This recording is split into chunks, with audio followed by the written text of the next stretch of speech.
rekan-rekan semua, sahabat profesi keselamatan di Indonesia.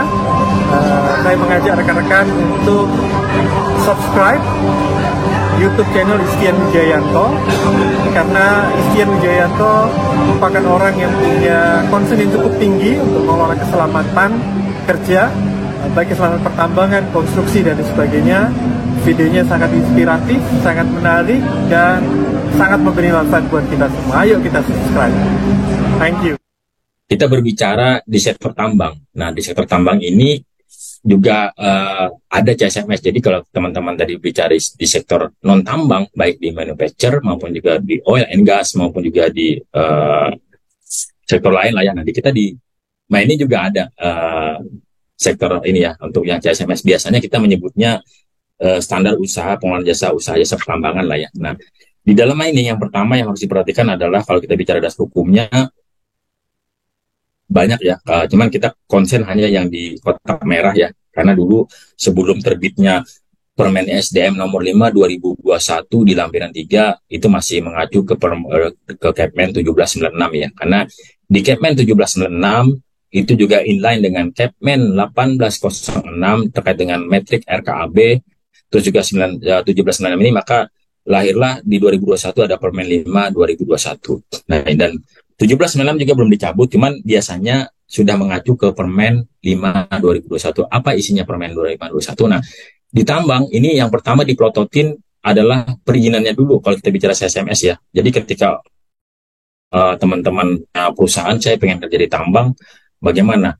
Yang pertama dilihat adalah perizinannya, karena sudah dijelaskan ya di dalam Permen 26 maupun juga 1827 di lampiran 8 ya, aspek usaha jasa itu juga memiliki izin yang sesuai dengan sebidang ya.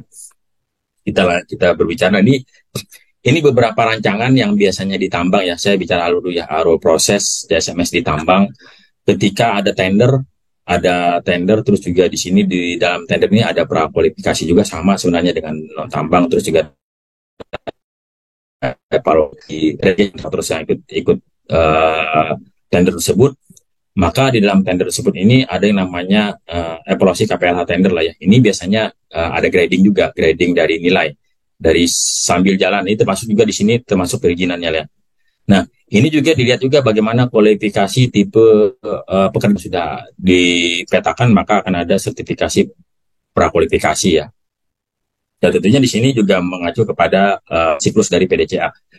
Maka ketika ini sudah lolos dari dua tahapan ini, maka akan ada kontrak. Kontrak ini tentunya akan ada pelaksanaan. Nah, cuman kalau di tambang, berbicara di tambang, ketika sudah mendapatkan kontrak kerja ini, maka belum dulu kita bisa melakukan pekerjaan kalau PJO-nya ini belum divalidasi oleh Kepala Teknik Tambang. Dalam hal ini PJO ini adalah orang yang tertinggi di kontraktor, sedangkan KTT lah ya. Nah, ini harus divalidasi dulu nih, karena ini merupakan permintaan dari Kepmen 1827 meminta bahwa dan di lampiran 3 pun sama ya, di SMKP maupun juga di lampiran 3 memang KTT memastikan bahwa penanggung jawab operasional itu memiliki kompetensi sesuai untuk melaksanakan kaidah teknis pertambangan yang baik. Tentunya kalau ini sudah clear, dinyatakan, maka akan ada yang namanya pelaksanaan. Baru keluarlah SIO. SIO itu biasanya surat izin operasi atau IMKP, izin melaksanakan kegiatan proyek. Nah, dari perjalanan ini pun ini juga harus ada yang namanya emergency preparedness ya, atau juga emergency plan ya. Nah, ini tentu juga menjadi bahan evaluasi. Nah, kalau ditambah misalnya selain juga kita melakukan evaluasi terhadap perusahaan tersebut, kita juga inline harus melakukan yang namanya evaluasi kinerja PJO. Dalam hal ini PJO kalau di tambang itu bisa merangkap sebagai project manager atau bisa kan sebagai GM project, GM project juga bisa. Nah, baru nanti akan penilaian kontraktor lagi, apakah memang kontraktor ini bisa dilanjut lagi untuk melakukan pekerjaan di semester kedua, atau misalkan di terminate, atau misalkan PJO-nya diganti ya, tentu justifikasinya ya. Nah, di sini nanti juga akan inline dengan hasil audit ya. Hasil audit ini bisa di audit tambang menggunakan hasil audit SMKP ya. Tentunya juga ada scoring PKP 2B ataupun juga IUP ya. Nah, ini adalah alur CSMS yang biasanya ditambang. Hampir mirip memang dengan sektor tambang, cuma memang bedanya kalau di tambang itu sebelum pekerjaan dimulai harus ada yang namanya presentasi PJO dulu ya. uh, apakah kompeten dan juga bagaimana juga dia memaparkan komposisi dari pengawas teknis maupun juga tenaga teknis ya. Nah, ini alurnya. Nah, kalau kita berbicara, saya bilang perizinan di sektor tambang, maka inilah dulu yang akan dilihat ketika teman-teman ikut bekerja di tambang. Maka yang pertama kali dilihat bukan dokumen assessment, bukan dulu. Cuman bagaimana perusahaan tersebut memiliki izin. Apakah izin tersebut sesuai dengan Undang-Undang Cipta Kerja masuk klasifikasi risiko rendah? Ini hanya cukup dia memiliki NIB untuk bekerja di area tambang. Kalau dikategorikan risiko menengah, dia hanya cukup NIB dan sertifikasi standar. Nah, kalau dia risiko tinggi, ini akan dapat harus ada izin NIB dan ada SUJP. Nah, nanti di slide berikutnya ada bagaimana klasifikasi rendah, bagaimana tinggi, dan juga bagaimana klasifikasi risiko tinggi ya. Nah, kalau kita berbicara tadi di tambang, ini yang pertama yang dilihat ya, kalau kita bicara CSM. Nah, yang kedua bagaimana isi NIB. NIB ini adalah ya sudah jelas nomor induk perusahaan. Wajib ya kalau kita membuat satu perusahaan pasti harus ada NIB. Tentunya juga teman-teman yang di sektor non-tambang ya pasti yang diminta juga NIB tersebut ya, yang diminta untuk persyaratan misalkan perizinan. Cuma kalau di tambang tidak cukup hanya NIB kalau misalkan teman-teman menjadi main kontraktor untuk terlibat langsung dalam kegiatan inti pertambangan, misalkan jadi kontraktor tambang seperti contoh kayak PAMA ataupun BUMA ataupun juga TIS. Nah, itu tidak bisa hanya cukup NIB. Maka NIB dengan SUJP, surat izin usaha jasa pertambangan. Nah, ini beberapa contoh kalau kita sekarang melihat dari NIB sekarang, ini juga ketika kita mau bekerja tambang maka harus ada yang namanya kode KBLI 09900 yang sudah tertuang di dalam Permen ISDM nomor 5 2021 di lampiran 3 ya, untuk sektor pertambangan mineral dan batu bara. Ini harus ada. Nah, di dalam 09900 ini juga akan ada nantinya subbidang masing-masing yang akan dikantongi ataupun juga diurus oleh teman-teman kontraktor ya. Tentunya ketika orang akan bekerja di tambang memiliki perusahaan, maka kalau tidak ada kode KBLI 09900 tentunya ada SUJP, maka tidak akan bisa. Walaupun teman-teman mempunyai sistem yang bagus, perusahaannya misalkan sudah punya IPBR, risk assessment, sudah sertifikasi SMK 3 ataupun 4521, belum bisa kalau kita katakan di tambang kalau tidak mempunyai perizinan SUJP tersebut ya. Karena sudah jelas di Permen 26 dan juga lampiran 1827 di lampiran 8 lah ya. Itu jangan harus ada SUJP ya, wajib. Nah, ini beberapa biasanya legal assessment ataupun pemilihan perusahaan jasa di tambang, ada akta pendirian, terus juga akta penyesuaian undang-undang ya, sampai ada NPWP, akta NIB, SUJP ya, izin usaha jasa pertambangan yang tadi saya bilang bahwa ada. Oke, ini menjadi syarat biasanya untuk ditambang.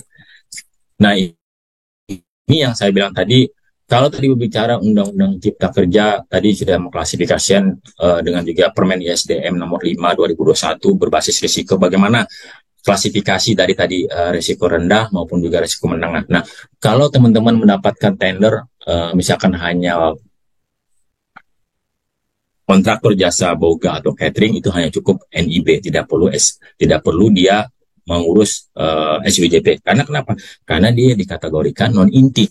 Non-inti ini adalah kontraktor yang tidak terlibat dari proses. Kalau kita bicara alur proses pertambangan, itu mulai dari hulu sampai hilir, mulai dari eksplorasi, mulai dari penambangan, coal getting, coal mining, sampai dia misalkan pengolahan dan pemurnian, dan juga ada pengangkutan, juga ada pengolahan dan juga shipment. Nah, itu harus ada SUJP. Cuma kalau di luar daripada itu SUJP. Cuma biasa ada juga dipersyaratkan oleh perusahaan tambang lah ya, harus kalau misalkan dia pembangunan building misalkan di area luar IUP harus ada JK ya, jadi NIB ya, dan plus SUJIN jasa konstruksi. Itu untuk teman-teman biasanya dulu. Nah, saya dulu pernah waktu di Borneo Barat kita ada membangun untuk beberapa fasiliti ya, untuk kontraktor dia tidak ada SUJP, cuma kita wajibkan SUJK lah ya. Cuman kalau dia misalkan terlibat dalam inti pertambangan, misalkan dia ada pembangunan jalan tambang, nah itu harus ada SUJP. Cuma kalau pada saat itu dia hanya membangun fasiliti kami ya, ataupun MES di luar IUP, nah itu hanya cukup kami berlakukan SUJK. Atau juga yang ada di lab ini harus ada izin laboratorium atau juga dari KAN ya, biasanya untuk sertifikasi ya, sertifikasi pengujian, nah itu juga harus diwajibkan. SIO, terus juga surat izin usaha jasa perdagangan. Ini menjadi persyaratan tambahan bagi yang klasifikasi rendah dan juga menengah. Nah, klasifikasi tinggi ya harus ada SIOJP, tidak bisa untuk bekerja di tambang kalau tidak ada SIOJP. Ya. Jadi kalau yang mengantongi tadi punya sistem bagus, sudah cuman hanya punya NIB, tidak bisa untuk bekerja di inti pertambangan ya, di jasa inti pertambangan hanya bisa bekerja di non inti ya. Cuma kalau misalkan mau bekerja di inti maka harus mengurus yang namanya SUJP ya. Lanjut. Nah, kalau kita berbicara tadi sektor untuk resiko tinggi pertambangan, maka lah yang ada di Permen 5 2021. Subbidang inilah yang akan harus diambil.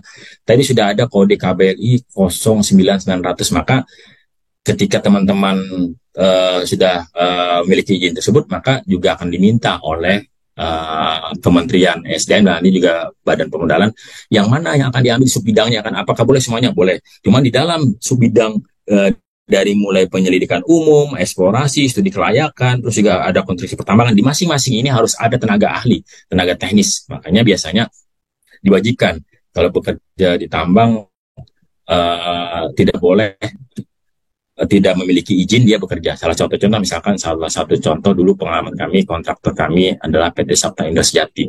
Dia hanya boleh mengerjakan area tambang. Karena kenapa? Karena dia hanya mengantongi izinnya adalah di sini penambangan. Izin penambangan ya, penambangan juga ada izin pengolahan batuan penutup. Ini juga penambangan dan juga batuan aluvial hanya di sini. Dia tidak punya di subbidangnya misalkan konstruksi tambangan, terus nanti ada pekerjaan kita berikan untuk perbaikan jalan, nggak bisa. Dia hanya sebatas izin yang ada di SUJP-nya itulah yang dipekerjakan. Nah, kalau dari pemberi kerja memberikan izin tanpa ada subbidang yang dicantumkan di dalam perizinannya mereka, maka bisa jadi nanti akan ada sanksi administratif dari pemerintah, namanya adalah SDM. Jadi tentunya kenapa yang saya bilang tadi kalau ditambang kita bicara CSMS ini yang paling penting, karena memang inilah yang biasanya yang diverifikasi oleh orang-orang procurement maupun juga orang-orang HSE sistem dan compliance-nya dulu ya. Ketika ini sudah clear, maka kita akan berbicara dokumen CSMS tadi, mulai dari risk assessment, komitmen, dan yang lainnya. Nah, ketika ini tidak ada, bagaimana Pak? Ya tidak bisa dulu Pak. Biasanya kita urusan izin tersebut. Nah, itu pun juga harus ada kesepakatan apakah proyek ini sifatnya urgensi atau misalkan butuh waktu. Itu tergantung dari manajemen lah ya. Nah, ini tambang berbeda dengan sektor yang lain karena memang SUJP ini adalah dokumen yang diwajibkan oleh mandatori dari regulator.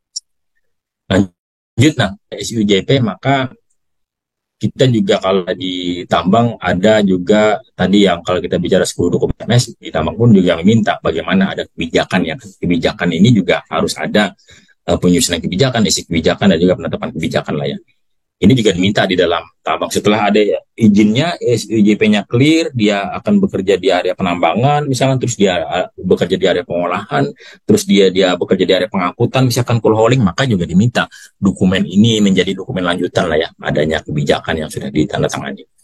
Nah, terus juga elemen pengelolaan jasa ini juga bisa digolongkan. Bagaimana Pak kalau juga dari proses non inti tadi lah ya, kita bicara inti tadi dia sudah punya SUJP, bagaimana juga kontraktor yang nanti hanya NIB dan juga persyaratan yang lain ya, sama dia juga harus mempunyai kebijakan ya yang harus diserahkan juga sebagai persyaratan.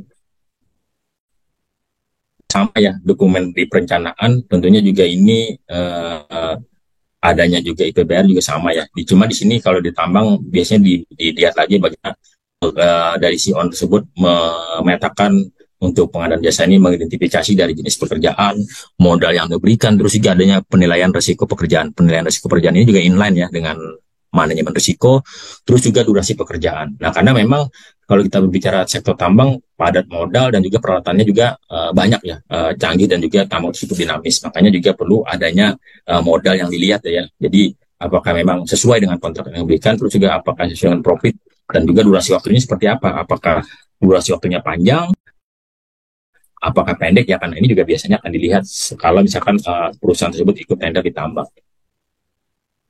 Lanjut, nah ini kalau kita berbicara kategori ada kontraktor inti dan non inti, ini hanya simulasi, mengkategorikan padat modalnya, ini hanya simulasi Bapak Ibu, bukan acuan standar, acuan yang sudah baku ya. Kalau misalkan 50 juta sampai 300 itu kecil, 300 juta sampai 1 M itu adalah menengah, M itu adalah besar misalkan. Ini salah satu jenis pekerjaan lah ya yang ada di subbidang misalkan. Nah, tentunya dalam klasifikasi ini kita juga harus mengidentifikasi kebutuhan pekerjaannya, terus juga kita harus melakukan yang namanya tahapan prakualifikasi, seleksi, terus juga bagaimana juga mekanisme kontrak kerjasama dan juga perencanaan program dan juga bagaimana aktivitas kerjaan. Nah ini yang tentunya tadi dokumen-dokumen yang 10 tadi juga masuk dalam di sini ya. Kalau kita bicara CSMS tambang juga sama ya. Lanjut. Nah ini kalau kita bicara tahap dari prakualifikasi, tentunya ada evaluasi dokumen dan kegiatan perizinan lah ya. Jadi ya tadi sudah disampaikan, makanya dicantumkan pertama kalau kita bicara di tambang adalah akta pendirian juga perizinan dulu ya, SUJP atau instansi terkait ya. Terus juga bisa kita riset bagaimana kita identifikasi ataupun kita lihat juga perusahaan jasa pertambangan ya, ataupun perusahaan yang akan bekerja di tempat kita gitu ya, atau bekerja di satu IUP ataupun juga di PKP 2B. Nah tentu kan ada seleksi ya, seleksi dari evaluasi teknis, evaluasi dari penentuan pemenang ya. Tentunya juga di tambang juga sama dengan yang di sektor tambang, akan ada pemenang. Biasanya diumumkan bahwa PTX yang memang sudah memenuhi persyaratan dari perizinan dan yang lain. Maka ada asas kepatuhan kontrak dan transparansi lah ya. Nah, baru nanti setelah asas kontrak berjalan maka akan ada mobilisasi dan juga harus ada nanti komposisi dari manpower ya kan. Bagaimana penunjukan dan pengesahan PJO-nya, apakah sudah ada PJO-nya yang ditunjuk oleh direksi, itu saya bayar dari mobilisasi dan demobilisasi, komisioning dari SPIP ya. Sarana prasarana dan installasi dan peralatan, penempatan pengaturan organisasi dan personil, pembuatan perencanaan yang sampai nanti pada tahap aktivitas awal. Presentasi dapat teknis ya, rapat teknis dari program kegiatan usaha jasa. Tentunya ini yang menjadi kalau ditambang, kalau kita bicara tadi sudah clear perizinan maupun juga dokumen dari CSMS ya. Maka kita akan mengawali aktivitas awal ya dari proses kontrak tersebut. Nah lanjut, tadi kalau kita bicara di tambang, ini kalau kita bicara dulu orang tambang menyebutnya Chapman Triple Pipe, sekarang diganti dengan 1827 lah ya. 1827 ini di lampiran 8 menjelaskan bahwa jasa pertambangan ini adalah jasa penumpang yang berkaitan dengan kegiatan usaha jasa pertambangan. Nah, sedangkan jasa inti adalah yang saya sampaikan tadi, usaha jasa yang kegiatannya berkaitan dengan tahapan pertambangan. Jadi yang tahapan pertambangan mulai dari eksplorasi, terus penambangan, coal getting, terus juga ada baik ini batu bara maupun juga mineral ya, pengangkutan, coal hauling, sampai nanti ke pengolahan dan sampai ke transhipment lah ya. Nah, jasa non inti adalah usaha jasa selain usaha jasa pertambangan inti, artinya di luar dari inti.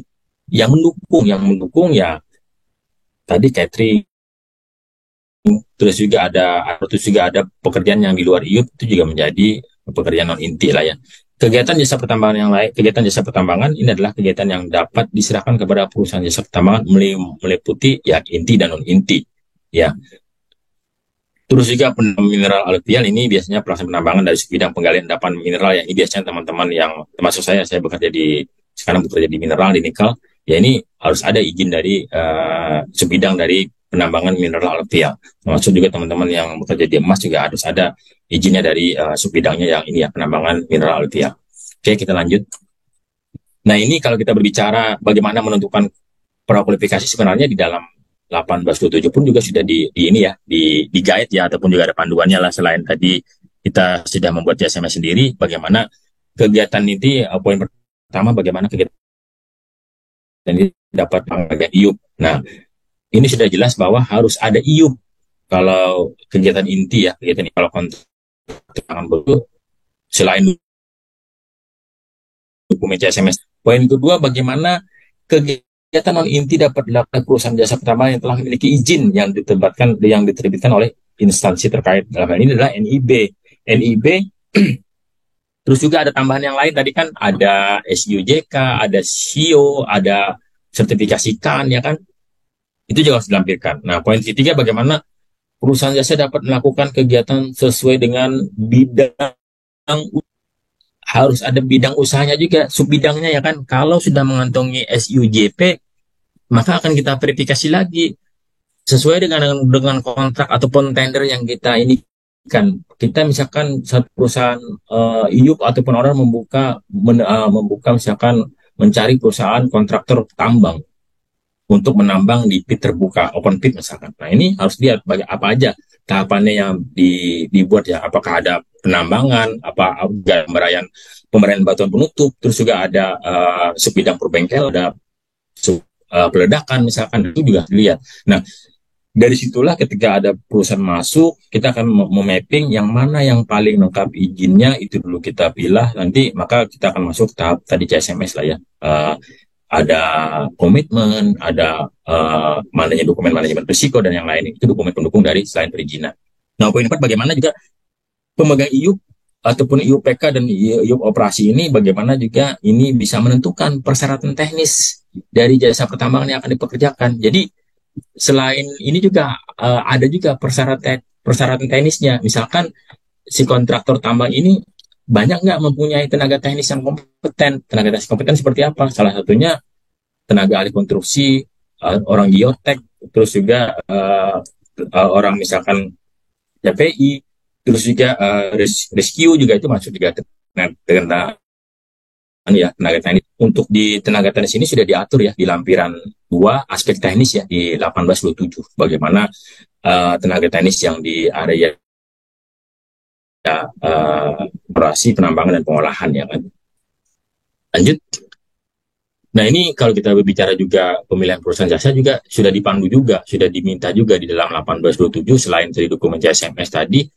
Ya, bagaimana di poin pertamanya penggunaan perusahaan jasa oleh IUP dan IUPK ini juga ini harus ada didasarkan atas kontrak dan juga asas kepatuhan regulasi transparansi dan kewajaran yang pertama. Poin kedua, bagaimana juga IUP atau IUPK ataupun IUP operasi dan lainnya adalah si owner ini mengutamakan perusahaan jasa lokal. Nah, di dalam Permen 1827 juga sama. Di tempat saya juga tidak bisa dipungkiri, kami juga harus bisa mendepi kontraktor-kontraktor lokal nih supaya juga bisa bersaing dengan kontraktor nasional. Cuman ada beberapa pertanyaan kemarin waktu saya juga ngisi webinar, Pak, bagaimana kalau kontraktornya sumber dayanya kurang, tidak bisa sama dengan PAMA dengan yang lain. Nah, ini akan kita akan lakukan bertahap. Tidak bisa kita masukkan mungkin kontrak tersebut di dalam inti pertambangan, maka kita akan pekerjakan di non inti dulu. Dia hanya pengadaan jasa orang atau misalkan jasa ini ya jasa untuk resource ya, terus juga jasa catering ya, itu dulu yang kita perlu sampai nanti kita develop, kita pelan-pelan kita arahkan ya. Kalau memang mereka sudah punya modal, mungkin bisa beli alat ya, silakan untuk bisa ke inti tambang. Intinya dari Permen 1827 ini meminta bahwa ketika ada tambang di suatu daerah ataupun di Kalimantan ataupun di Sulawesi ya harus wajib mengutamakan kontraktor lokal, karena nanti akan ada yang namanya laporan triwulan ataupun juga ada pengajuan RKAB ya kan. Nah, itu akan dilihat nanti sama teman-teman Minerba bagaimana nih perusahaan saya misalkan PT Cerian Utama ada nggak nih menggunakan kontraktor lokal. Kalau tidak ada menggunakan, maka biasanya pada saat ada binwas ataupun juga pengawasan akan ada catatan penting dari inspektur tambang bahwa wah ini Ceria nih tidak ada kontraktor lokalnya, maka bisa jadi akan masuk buku tambang, dan itu menjadi temuan. Kalau masuk buku tambang maka harus wajib KTT melakukan tindakan perbaikan. Nah, poin 3, bagaimana poin 3 ini juga kalau tidak ada di dalam perusahaan jasa tersebut tadi yang saya bilang dia tidak kompeten, maka boleh menggunakan perusahaan jasa nasional ya. Jadi tidak menutup kemungkinan juga kalau memang resource-nya juga sedikit dan sumber dayanya juga tidak bisa dia nambang, maka kita akan memberikan kesempatan kepada perusahaan tambang nasional ya. Itu sudah dijelaskan di dalam Permen 1827 ya di aspek teknis lampiran 2. Lanjut, nah ini tadi sudah berbicara bagaimana proses dari perizinan, CSMS tambang ya, karena di dalam tambang dengan sektor yang lain, sebelum kita melakukan pekerjaan atau kontrak, kita sudah jadi pemenang dari tender tersebut, kita sudah mempunyai dokumen, mengupload dari dokumen CSMS tadi juga mulai dari komitmen, manajemen risiko yang lain, maka akan ada yang namanya satu perusahaan harus menunjuk yang namanya PJO. PJO ini biasanya inline dengan jabatan fungsionalnya yaitu project manager. Nah, ini harus ada ditunjuk oleh direksi ya kan. Yang pertama yang jelas sudah ada syaratnya perusahaan tersebut ya kan. Yang kedua, ada surat pernyataan dari dukungan direksi ataupun perusahaan jasa. Yang ketiga, harus ada CP dong, yaitu riwayat hidup dari calon PJO. Yang keempat, harus ada juga pernyataan komitmen dari calon PJO. Biasanya kalau kita bicara komitmen dari PJO tersebut, itu biasanya mengikat bahwa ada beberapa poin ya. Nah, cuma poin pentingnya biasanya adalah KTT untuk melaksanakan yang namanya kaidah teknis pertambangan yang baik atau yang bisa disebut dengan good mining practice ya kan. Nah, itu harus dilakukan. Terus juga PJO ini orang yang tertinggi di struktur site ya kan. Nah, bagaimana Pak kalau kita perusahaan saya ada direksi ya. Direksi itu hanya direksi untuk yang di perusahaannya secara umum ya. Cuma kalau dia jadi satu IUP ataupun juga di satu IUPK, maka itulah orang yang tertinggi di dalam SUJP-nya ataupun di dalam kontraktor tersebut. Karena nanti dia akan membantu yang namanya KTT, Kepala Teknik Tambang ya kan, yang membantu melaksanakan kaidah teknis pertambangan yang baik. Nah, nomor 6 ini juga sama, ternyata di dalam 1827 ini sangat baik sekali lah ya, bahwa ketika ada tenaga asing yang akan dipekerjakan, orang bule, orang ekspat, maka wajib ketika ditunjuk jadi PJO, maka harus ada sertifikat kemahiran berbahasa Indonesia. Nah, ini sudah pernah terjadi di saya bahwa kami ini ada kontraktor yang namanya NT ini Cina.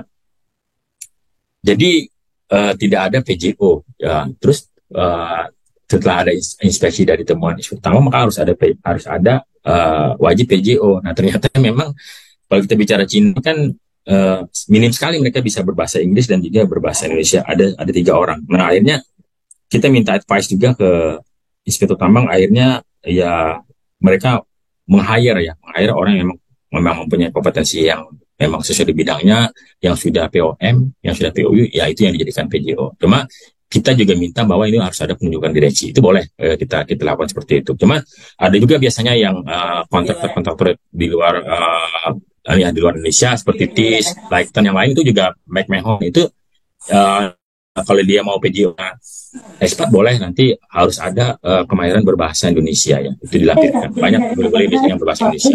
Ini merupakan dari syarat penanggung jawab operasional sebelum kegiatan tersebut dilakukan ya kan. Nanti akan membantu KTT. Nah, selanjutnya adalah persyaratan lain yang ditentukan oleh KTT. Misalkan harus ada sertifikasi yang lain, misalkan sertifikasi SMKP atau apa, yaitu terserah KTT untuk menentukan. Karena KTT juga melihat dari segi aspek risiko ya kan, pekerjaan ini atau kontraktor ini adalah kontraktor di tambang yang tentunya notabene banyak risiko kan di dalam 18.7 di lampiran 8 aspek usaha jasa pertambangan. Lanjut.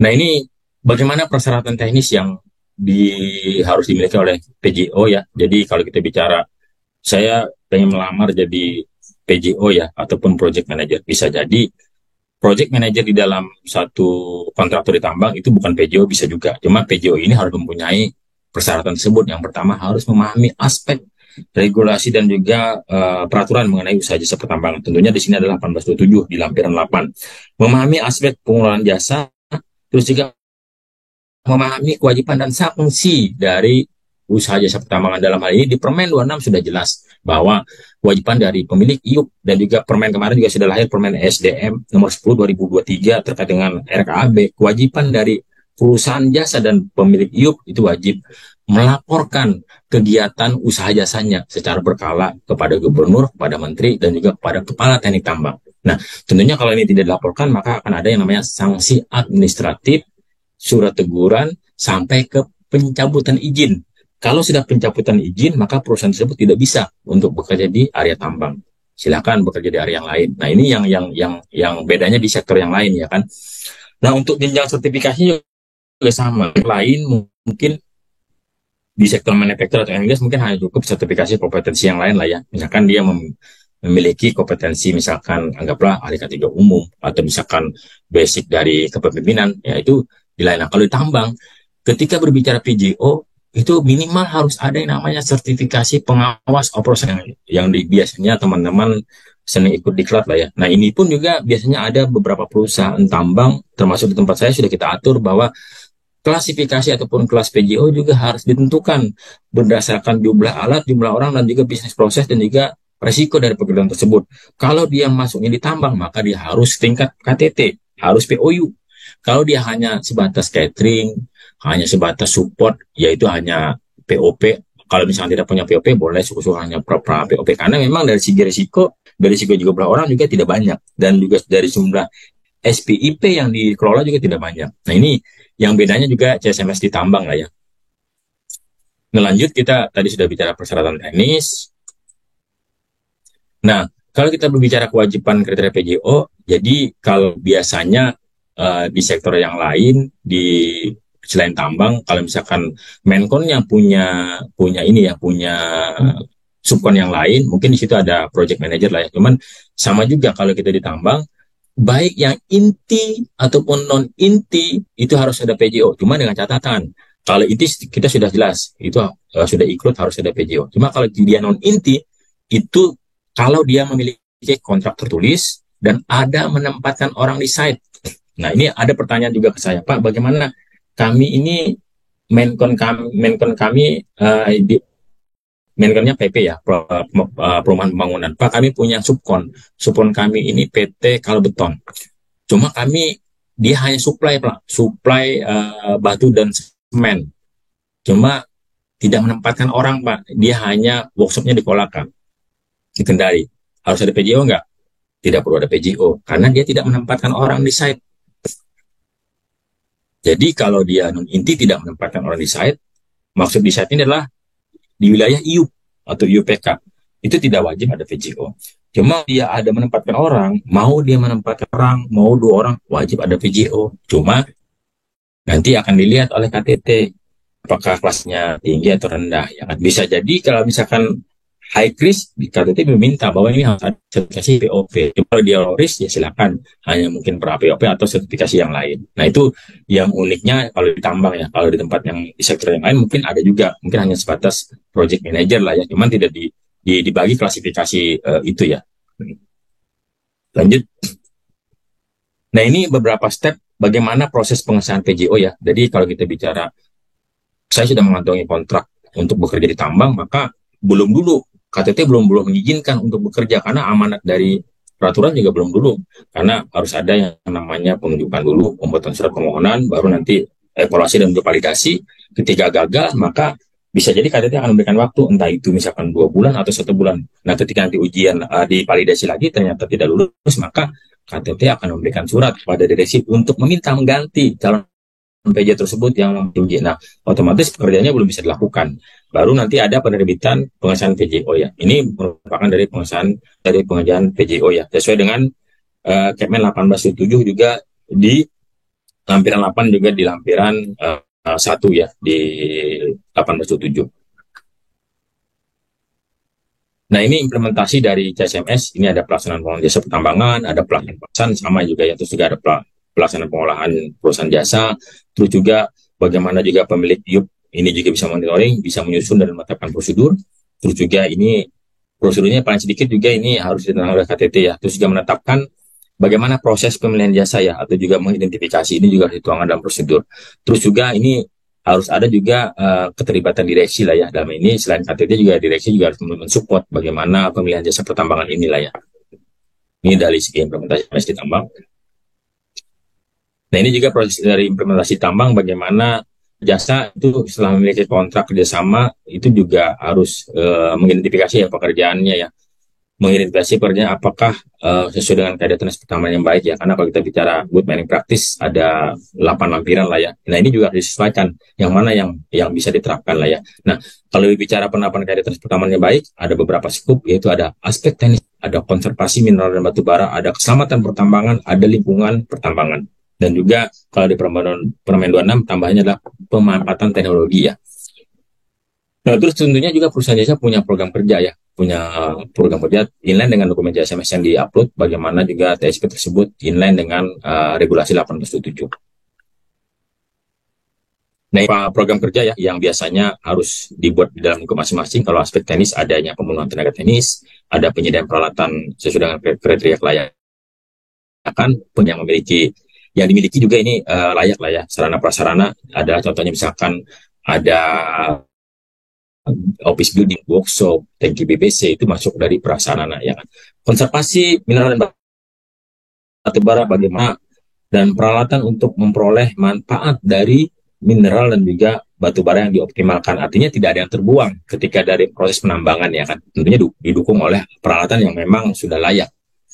Aspek keselamatan ini juga bagaimana pengelolaan keselamatan, pengelolaan kesehatan kerja, pengelolaan lingkungan kerja dan juga pengelolaan keselamatan operasi dan juga sistem manajemen keselamatan pertambangan. Nah, kalau tadi bicara di tambang itu untuk membicara health, dia ada juga diminta di Kepres 185 turunannya dari 807, yaitu meminta bagaimana perusahaan tambang mengelola potensi bahaya dari KAPTK. KAPTK itu adalah kejadian penyakit akibat tenaga kerja. Kalau di sektor tambang hanya berbicara penyakit akibat kerja. Kalau di tambang, selain penyakit akibat kerja, ada juga namanya KAPTK, kejadian akibat penyakit tenaga kerja. Salah satunya itu banyak case-case yang terjadi tambang ketika MCU, terus juga triglyceridanya tinggi, kolesterolnya tinggi, tidak dimonitor, tiba-tiba kolaps di mes, meninggal. Nah, itu masuk dari KAPTK, kejadian penyakit akibat tenaga kerja. Ini banyak beberapa case sudah terjadi ya. Ada beberapa kontraktor yang tiba-tiba kolaps, terus juga tiba-tiba meninggal. Nah, itu masuk kategori KAPTK kalau di tambangnya. Lingkungan pertambangan ini bagaimana kita mengidentifikasi dampak lingkungan, juga bagaimana dampak yang lain ya kan, terus juga harus ada pemantauan lingkungan hidup ya, sesuai dengan pengolahan lingkungan, baik itu dari AMDAL-nya maupun juga ANDAL-nya maupun juga RPL dan RKL-nya lah ya, itu harus inline juga dengan skop dari lingkungan pertambangan.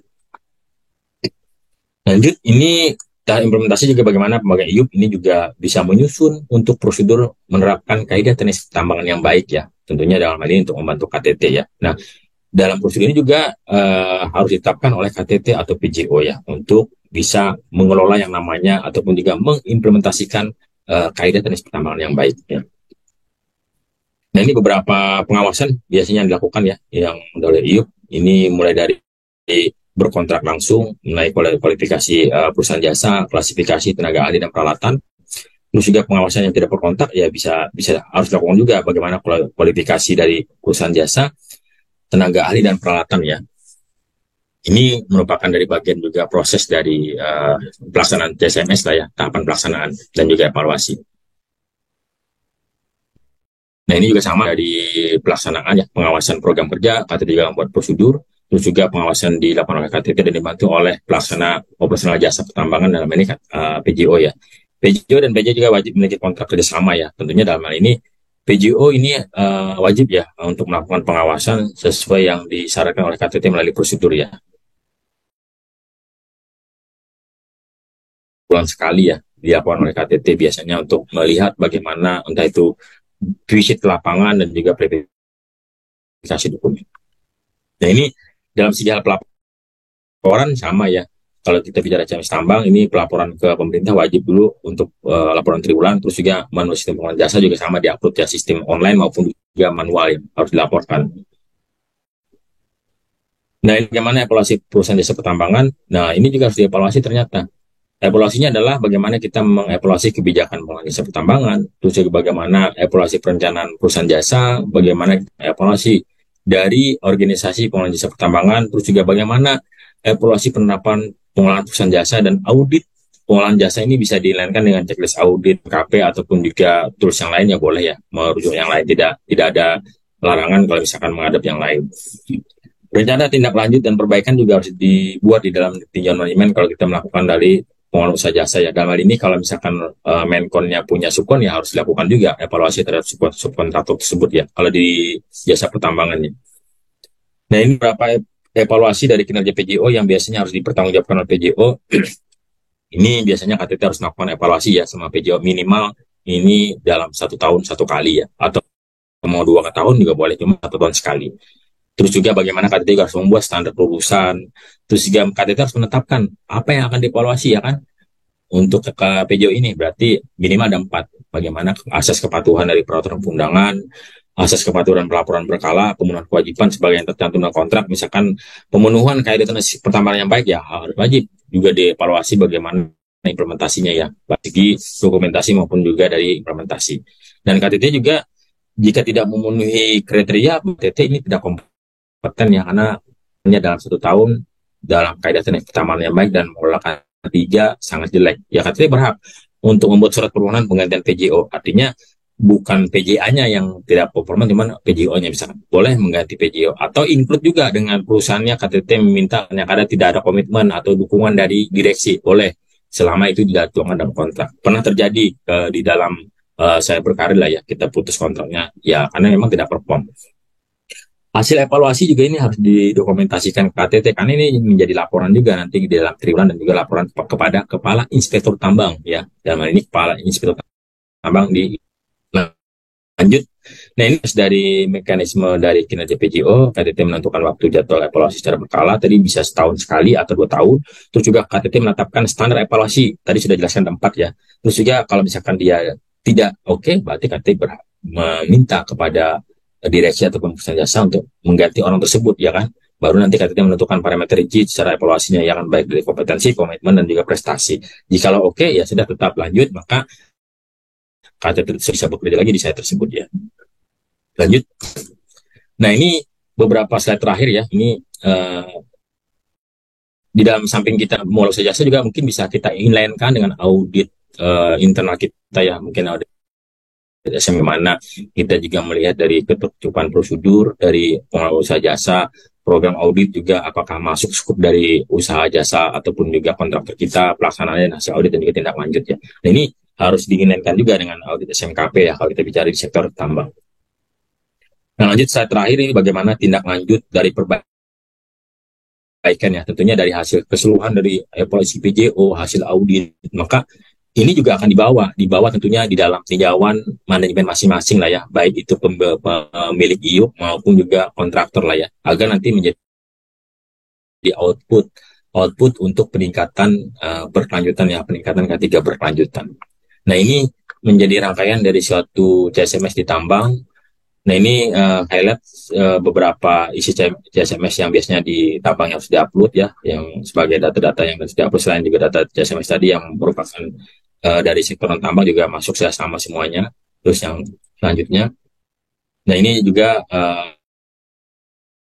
beberapa kewajiban saya, beberapa ada 16, ini juga banyak. Sebenarnya ada juga yang meminta yang lain, cuman biasanya rata-rata bank yang sudah berkomitmen untuk melakukan CSMS ini Pak ya. Karena juga ada juga perusahaan tambang yang hanya setengah-setengah yang melakukan proses dari CSMS tersebut ya. Banyak juga ada ya.